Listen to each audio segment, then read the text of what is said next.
오늘 연방대법원이 미국에서 태어난 아이에게 시민권을 부여하는 출생시민권 제도를 제한하는 트럼프 대통령의 행정명령이 위헌이라고 판단했습니다.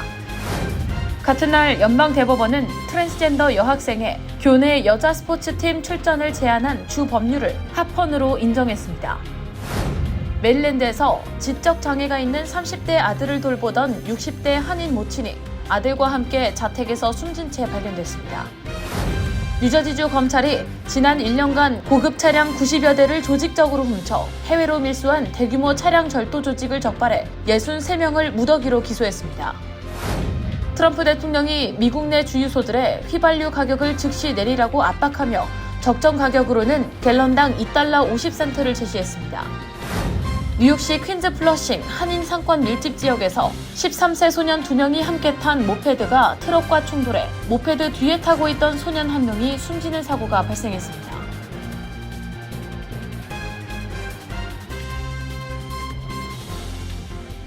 비즈니스도 이제 스마트하게 더 빠르고 더 편리해진 한미 디지털 뱅킹 한미은행 제공입니다.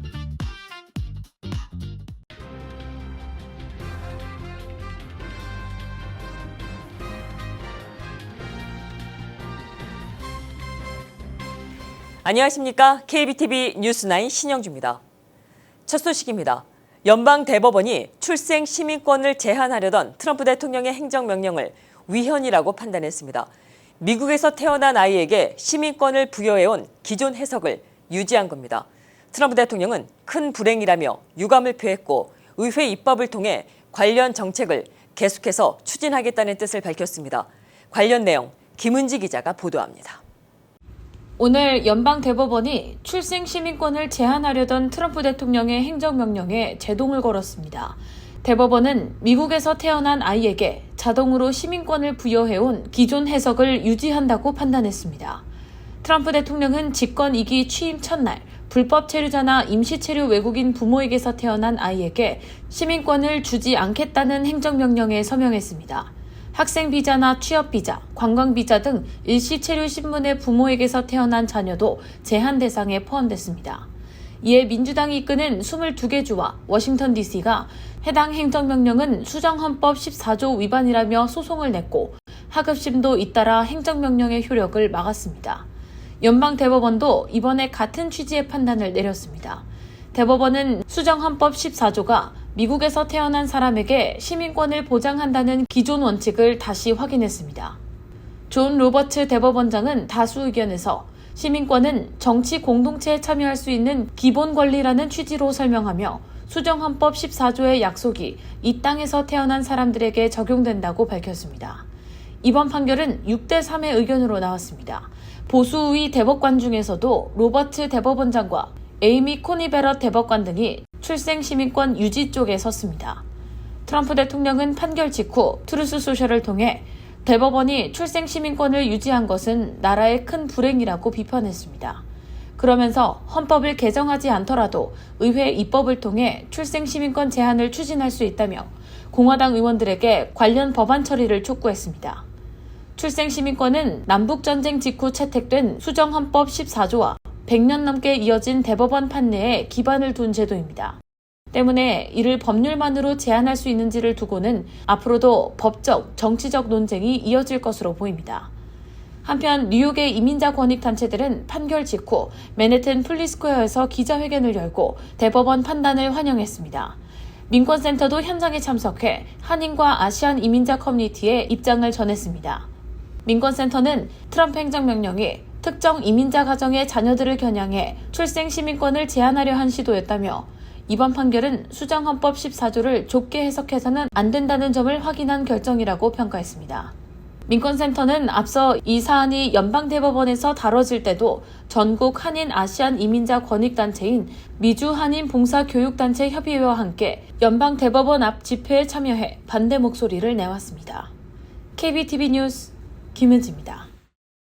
연방대법원이 트랜스젠더 여학생의 여자 스포츠팀 출전을 제한한 주 법률을 인정했습니다.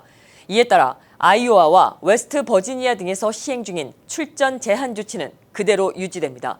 비슷한 법을 도입한 다른 주들에도 영향을 줄 것으로 보입니다. 김은지 기자입니다. 오늘 연방대법원이 트랜스젠더 여성 및 여학생의 여성 스포츠팀 참여를 제한한 주 법률에 대해 합헌 결정을 내리며 원고 측 소송을 기각했습니다. 이번 판결은 보수 성향 대법관 6명의 다수 의견으로 결정됐고 진보 성향 대법관 3명은 반대 의견을 냈습니다. 이번 사건은 웨스트버지니아주의 고등학생 베키 페퍼 잭슨과 아이오와주의 린제이 히콕스가 제기한 소송으로 두 사람은 트랜스젠더 여성의 여성 스포츠팀 참여를 제한한 주의 법률이 헌법상 평등권을 침해한다고 주장해왔습니다.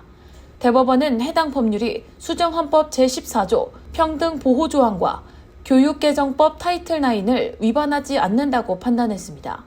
또 주정부가 생물학적 성별을 기준으로 여성 스포츠의 출전 자격을 정할 수 있다는 입장을 재확인했습니다.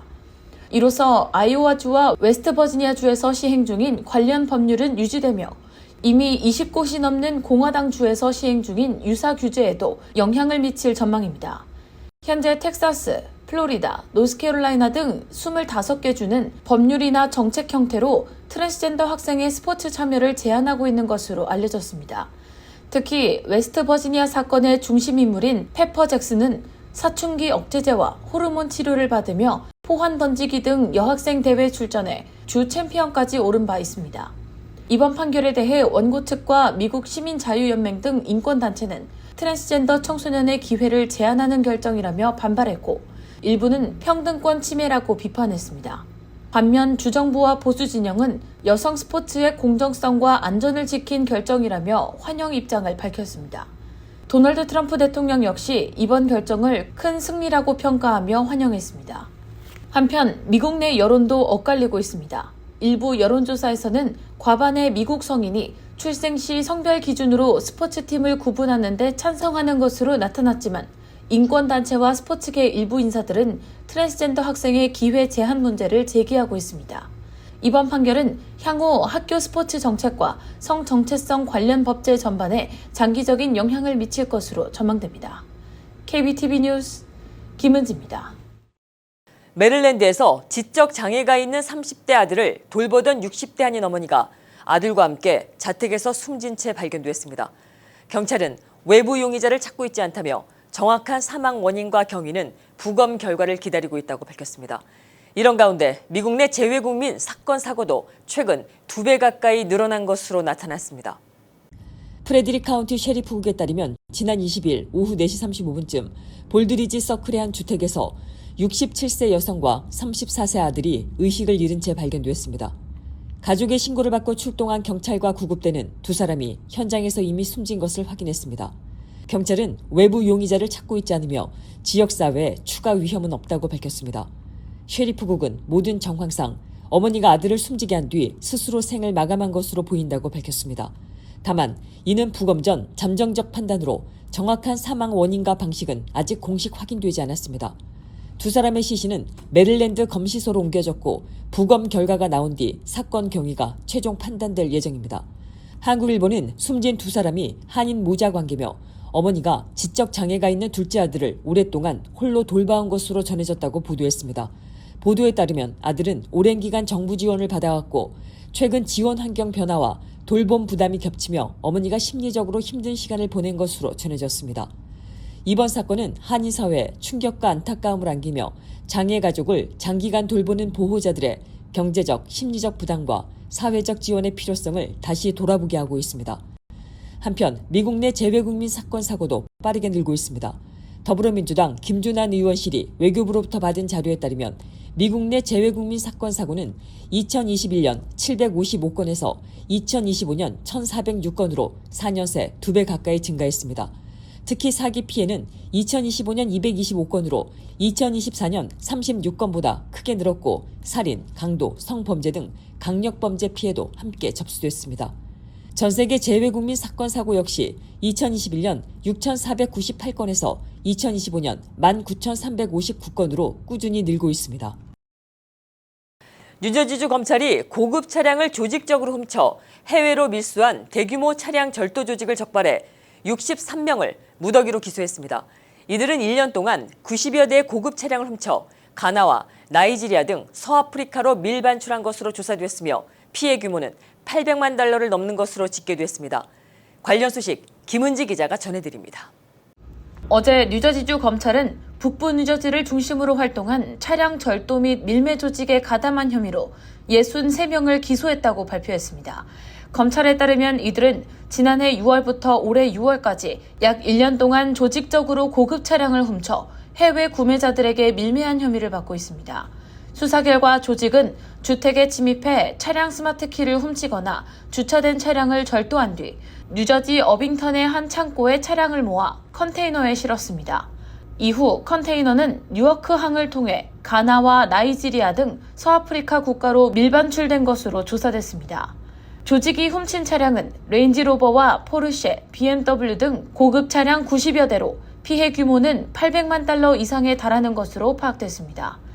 제니퍼 데븐포트 뉴저지주 법무장관은 차량은 주민들의 출퇴근과 자녀 통학, 병원 방문 등 일상생활의 필수적인 수단이라며 차량 절도는 금전적 피해뿐 아니라 이동의 자유까지 빼앗는 범죄라고 강조했습니다.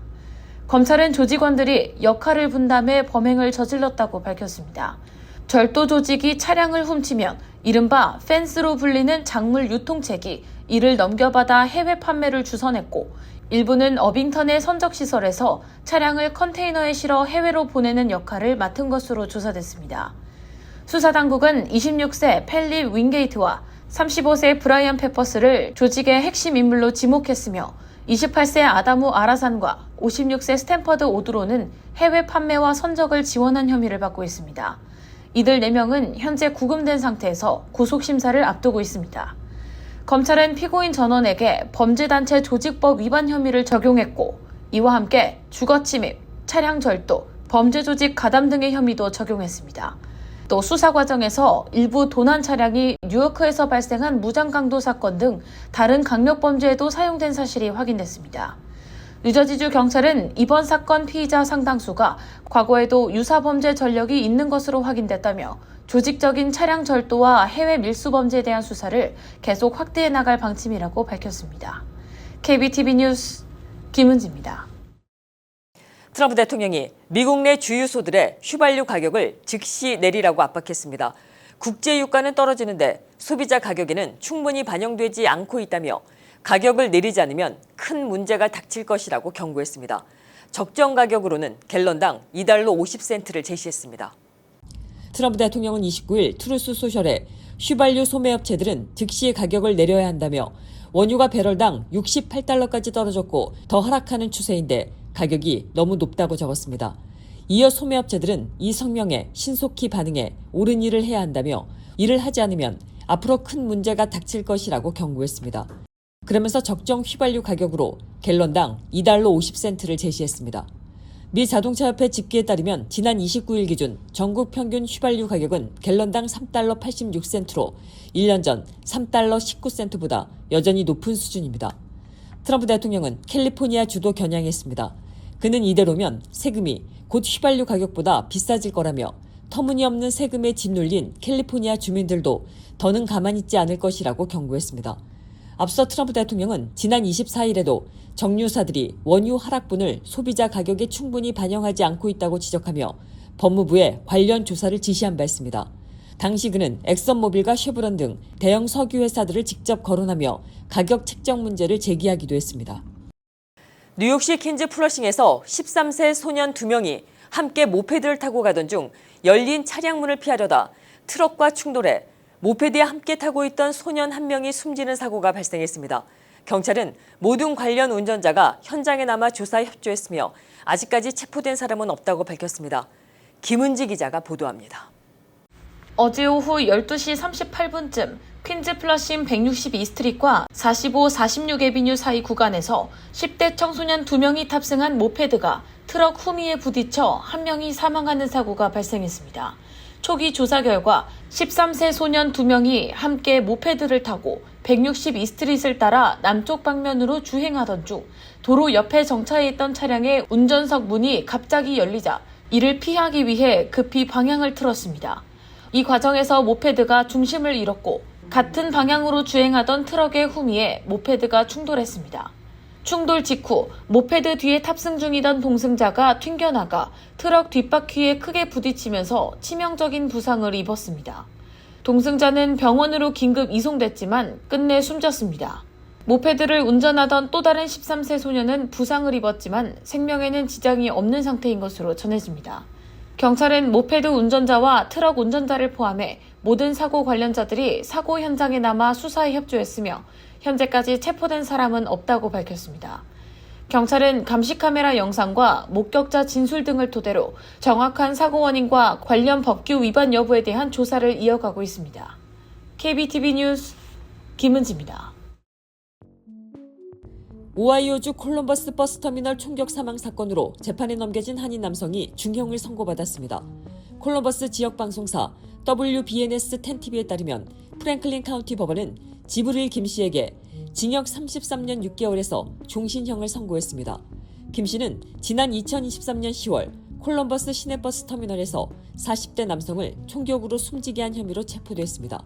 당시 김 씨는 현장 보안요원에게 제지된 뒤 경찰에 넘겨진 것으로 전해졌습니다. 배심원단은 지난 5월 김 씨에게 계획적 살인과 중범죄 살인, 중범죄 폭행 혐의 등에 대해 유죄 판결을 내렸습니다. 다만 가중살인 혐의에 대해서는 무죄로 판단했습니다. 이번 사건은 당시 콜럼버스 시내버스 터미널 주변에 안전 문제에 대한 우려가 이어지던 가운데 발생했습니다.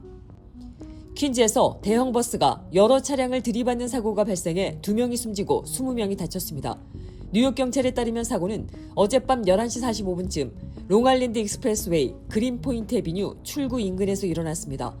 당시 서쪽 방향으로 달리던 대형 버스가 한 차량을 들이받았고 이 차량이 다시 앞차를 충돌하면서 연쇄 추돌로 이어졌습니다. 이어 버스는 충격으로 중앙분리대를 넘어 반대 차선으로 전복됐고 마주오던 차량 2대를 추가로 들이받았습니다. 이 사고로 버스 운전기사와 남성 승객 1명이 현장에서 숨졌습니다. 또 부상자는 20명으로 이 중 3명은 중태인 것으로 전해졌습니다. 소방 구급대원 70명 이상이 현장에 투입됐고 고속도로는 양방향 전면 통제되었습니다. 도로는 오늘 오전 9시 15분쯤 재개통됐으며 경찰은 정확한 사고 경위를 조사하고 있습니다.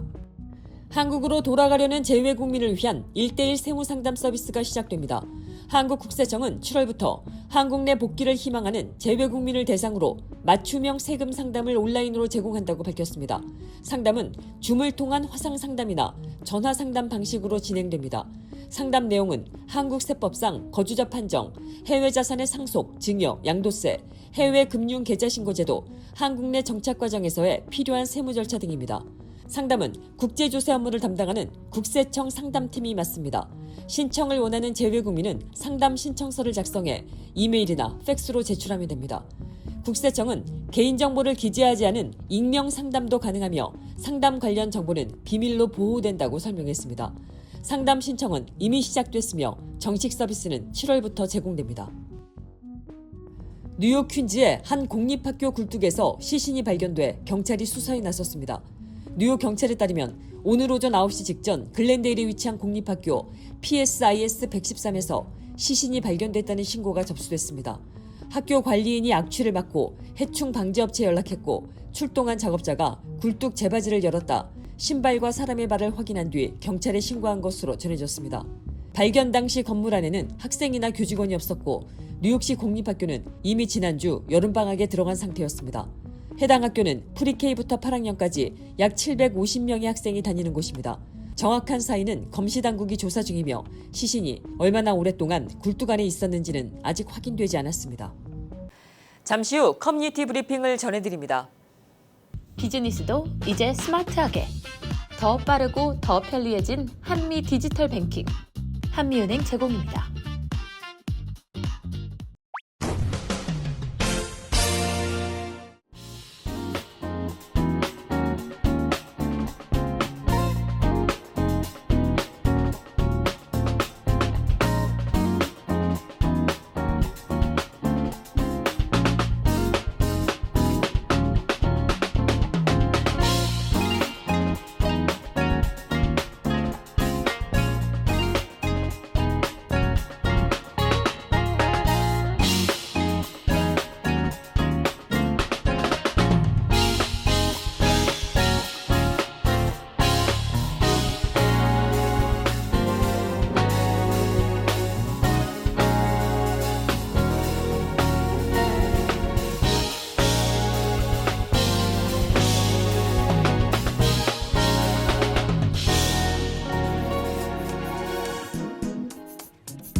계속해서 환율과 증시 이어집니다.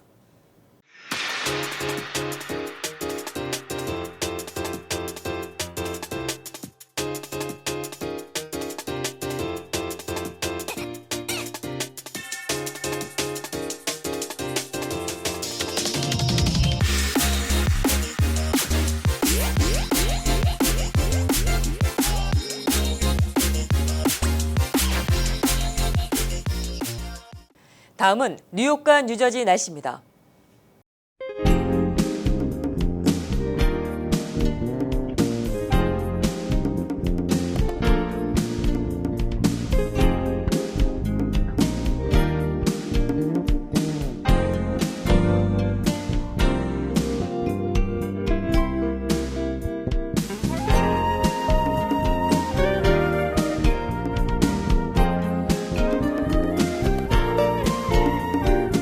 이상으로 6월 30일 화요일에 보내드린 KBTV 뉴스9을 모두 마칩니다.